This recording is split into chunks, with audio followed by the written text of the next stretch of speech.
When it's wet and windy outside, there's nothing like a cosy first-class carriage with the heater blowing hot air from below the seats.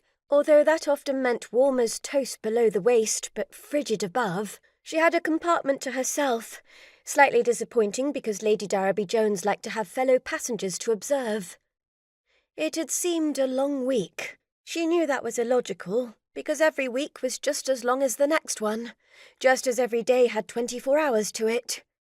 Yet some periods of time definitely dragged, while others rushed by. She contemplated that for a moment. After all, anything was better than contemplating how the week had gone. "Blasted bankers, stupid stockbrokers, and lousy lawyers," she said out loud, aware that she could do so without causing embarrassment. At least there was that small compensation for travelling in a compartment alone from Oxford. The train from London to Oxford had been different, with all the seats packed, the luggage racks bulging and lots of humanity to study. She had concentrated on the extremes. First, opposite her middle row seat had been a young boy in a smart school uniform she had never seen before. Presumably, he was travelling home for the Easter holes, glad to have got his exams behind him, and looking forward to fishing trips, possibly even camping with friends.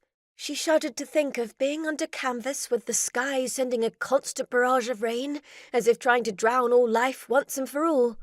Still, when you're 12 or 13, what's a little rain to stand in the way of fun?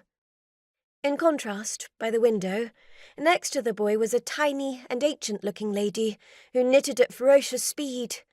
The click-clack of her needles contrasted with the slower click-clack of the wheels on the tracks, coinciding about one time in 6. She imagined this petite lady having 7 or 8 strapping sons, all of which she controlled long into their adulthood, mainly through the varying tones of her voice. She didn't speak throughout the journey, allowing Lady Darriby-Jones to maintain the illusion of a powerful, vibrant voice positioned in a frail old body. It had been a dreadful week in London. First, despite sending a telegram to 12 Newton Gardens, their Belgravia townhouse, warning of her arrival, the staff had been caught napping when she turned up on Monday evening. She had been through a tough afternoon, thrashing through the complications of Lady Alice's trust fund. Her father had set it up on her birth, but it seemed the professionals had made a hash of quite a few things. Lady Darriby-Jones had been too tired to read the Riot Act that Monday evening.